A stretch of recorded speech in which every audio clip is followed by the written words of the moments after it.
극난하다, 몹시 어렵다, 뭐 이런 표현이 어울릴 만큼 국어가 상당히 어렵습니다. 근데 이 부분들은요, 고등학교로 올라가면 어렵다는 것이지 중학교 때 어렵다는 것은 아니죠. 그런데 중등 내신이 필요 이상으로 너무 쉬워요. 자, 그렇기 때문에 학습 시기를 놓치는 경우가 정말 너무나 많습니다. 일반적으로 학생들은 허들이 두 번 옵니다. 첫 번째가 고등학교 1학년 3월 모의고사죠. 그거 보고 나면 아이들 정말 정신 못 차립니다. 3월 모의고사를 보는 때도 있고 안 볼 때도 있거든요. 근데 볼 때랑 안 볼 때 학원 매출이 정말 다를 만큼 상당히 많이 아이들이 난해하죠. 너무 어려워하고 상당히 좀 황당하다라는 표현을 많이 하는 것 같아요. 자, 그리고 두 번째는 역시 수학 능력 시험이겠죠. 대부분 아이들은요, 첫 번째 허들을 실패한 다음에는 두 번째 허들을 넘을 생각을 하지 않는 경우가 있어요. 자, 그러다 보면은 그 두 번째 허들을 포기해버리고 내신 위주의 수업을 하는 경우죠. 그리고 수능은 가급적 피하는 거예요. 수능 최저도 피하고.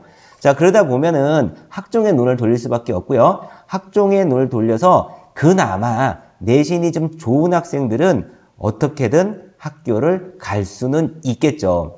하지만 이 부분도 한번 생각해 봐야 되는 게, 확인되는 부분들은 아닙니다. 하지만 입시를 다루고 있는 분들 중에서 이런 말씀을 하세요. 대치동을 기준으로 봤을 때 수시를 통해서 자기가 원하는 대학교에 가는 학생이 얼마나 되겠는가? 10%도 안 된다. 그럼 결국은 대치동에서 수업을 받았던 수시 합격생의 90%는 결국은 반수나 재수의 잠재적 고객이 된다.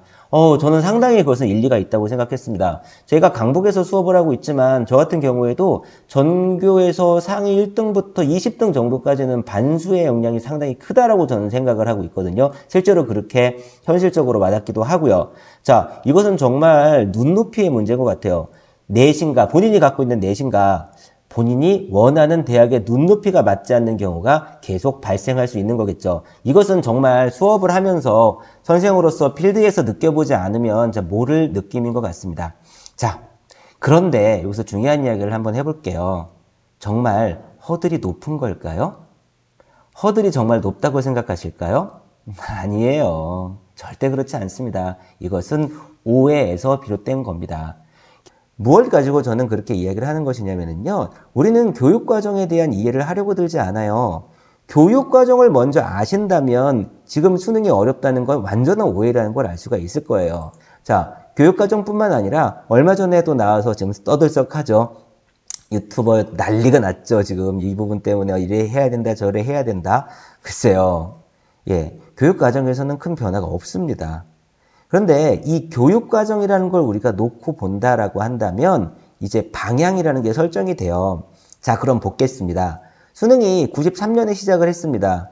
자, 그래서 94년 1차 시험, 2차 시험 그 이후로 2013년까지는요, 언어 영역으로 출제가 되었죠. 언어 영역의 특징은요, 범교가 교과서 밖에서 나온다는 이야기예요. 그래서 배경 지식을 요구하지요. 그러나 처음 본 지문이기 때문에 매우 쉽습니다. 지금 기준으로 쉽다는 겁니다. 제가 이걸 강의할 때는 그때도 어렵다라고 했어요. 하지만 지금 수준으로는 중학생들이 보는 고등학교 가기 전에 보는 정도의 지문으로 확실히 지문 수준은 낮죠. 하지만 문제는 어려웠습니다. 상당히 사고력을 요하는 문제가 상당히 많이 나왔었죠. 그래서 제가 수업할 때는 지문 분석 이외에 논리 논증 같은 것들도 함께 했던 기억이 납니다. 자, 그런데 쭉쭉쭉쭉 수능에 대한 문제점이 제기되죠. 그 중에 큰 문제 중에 하나가 뭐였냐면 소재가 고갈되었다는 거였어요. 수능 1회에 나왔던 문제들, 10년 전, 15년 전, 20년 전 그때 나왔던 문제, 과학기술 지문 같은 거 보면 지금도 실현되지 않은 거 있어요. 어떤 거, 폴더블 폰 같은 거요.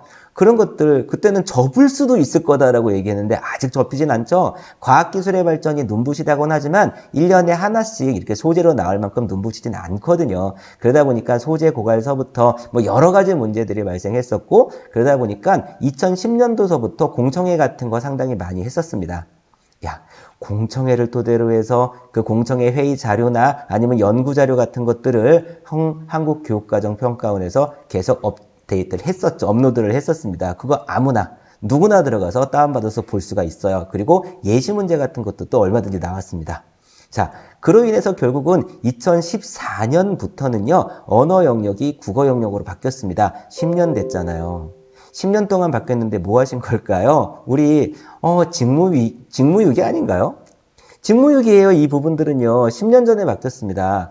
물론, 이게 수면으로 올라와서 언어력이란 이야기가 나온 거는 그로부터 시간이 걸려요. 왜냐면 2015 교육과정 아이들이 고등학교 1학년이 되면 2018년이에요. 그러니까 2018년도 1학년, 19년에 2학년, 20년에 3학년이니까 21년도 수능부터 짠 하고 어려워진다라고 볼 수 있겠죠. 물론 고3 시험 말고 이 아이들이 고등학교일 때는요, 1등급이 77점인 시험 되게 많았고요, 1등급이 80점대인 시험 정말 많았었잖아요.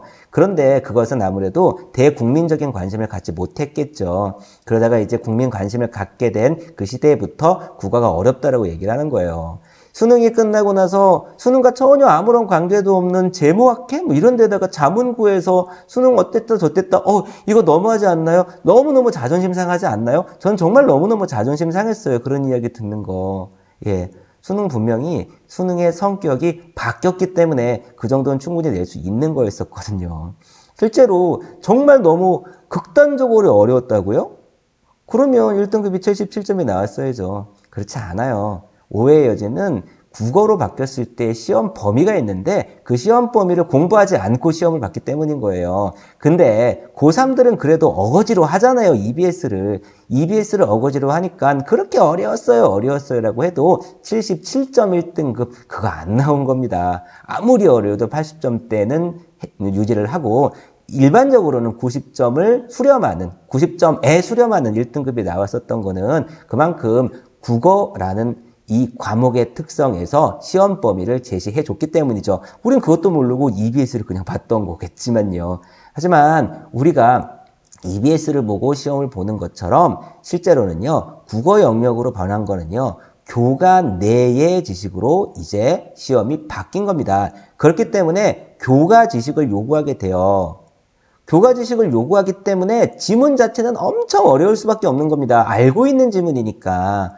자, 그렇기 때문에 문제는 쉬운 거였어요. 근데 우리가 알고 있는 거랑 많이 다르지 않나요? 부모님들이 수능 세대시 가능성이 높으니까요. 수능은 배경 지식을 요구하지 않는다라고 배웠잖아요. no. 그게 아니고요. 배경 지식이 필요하다라고 분명히 안내서에 나와 있어요. 자, 뭐냐면 처음 본 문제이니까 독해력을 가지고 풀면 되는 것이지 엄청난 암기를 통해서 습득된 지식으로 문제를 푸는 게 아니다라고 하는 게 와전된 내용입니다.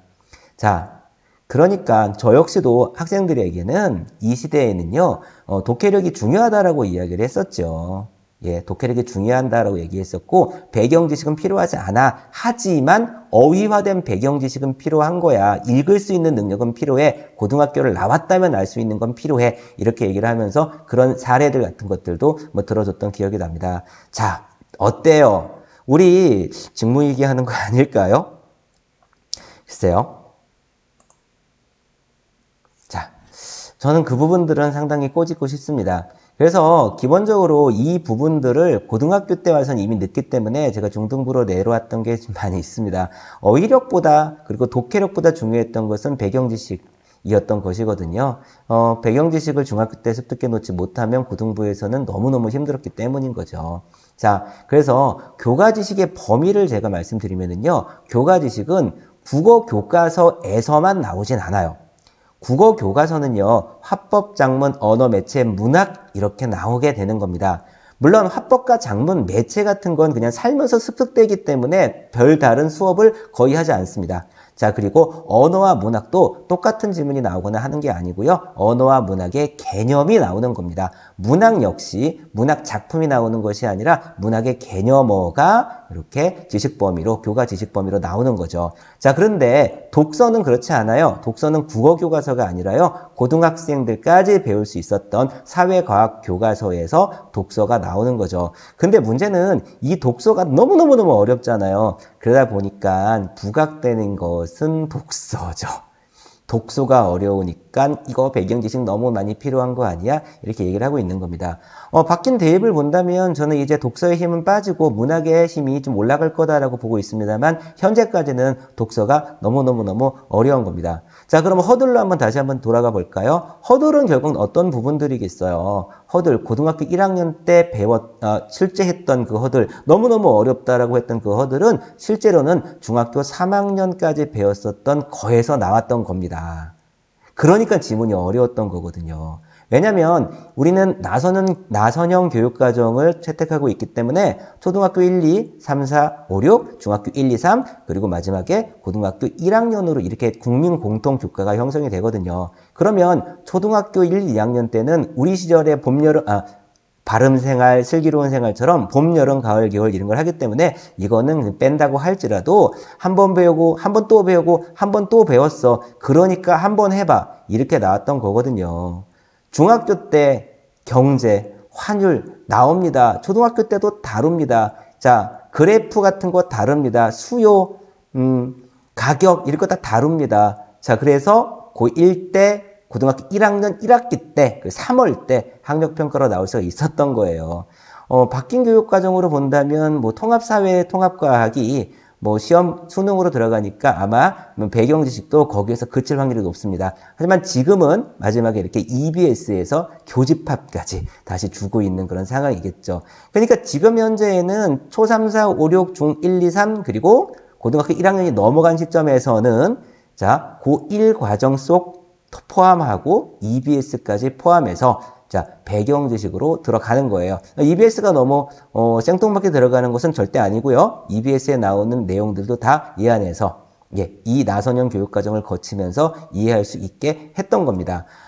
저는 이런 걸 되게 강조하는데요. 이런 경우 되게 많아요. 고등학생인데 너무 모르는 게 많은 경우에 중학교 때 배웠니? 라고 했을 때 진짜 배웠는데 기억하지 못하는 경우도 있지만요. 정말 안 배운 경우도 있더라고요.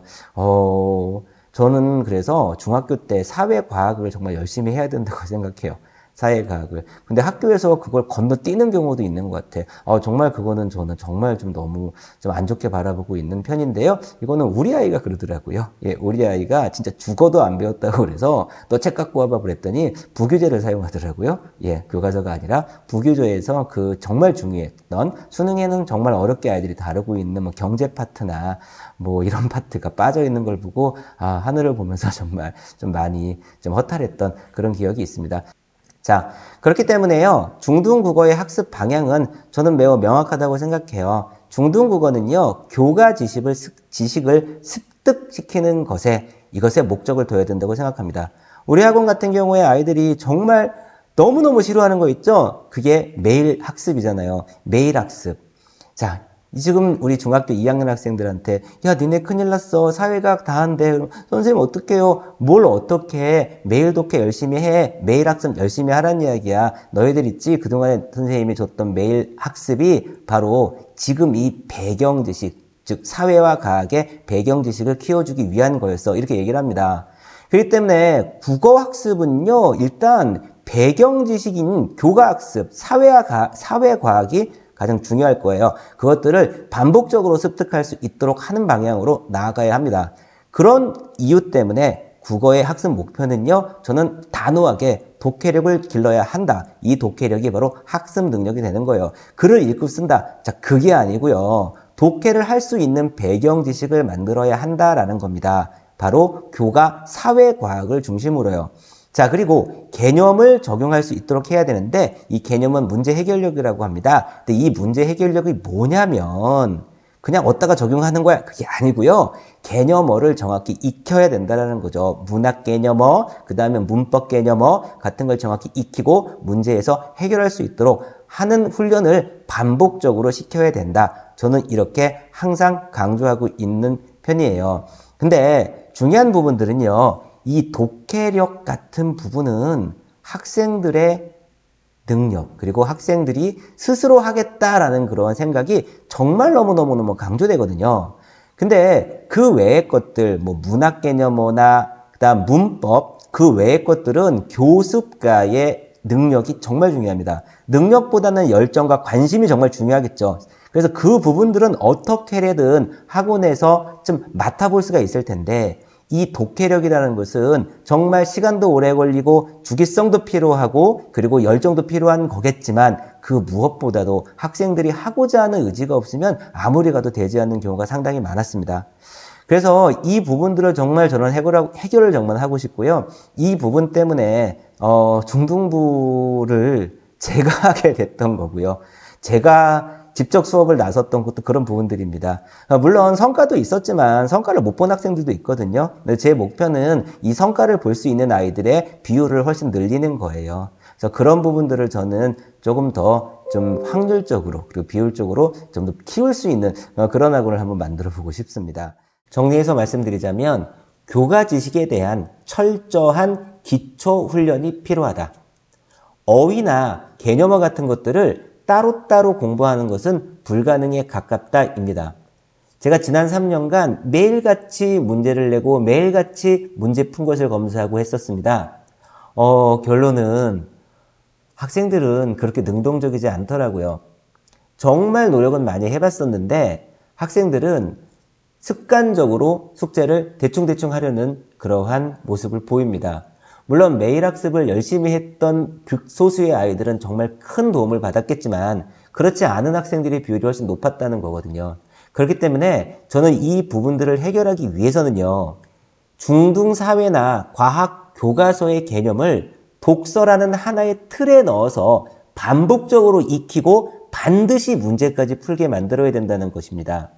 똑같은 지문을 대할지라도 업그레이드 되어 있는 문제를 계속 제공하면서 상위 인지할 수 있도록 계속 도움을 줘야 된다는 것입니다.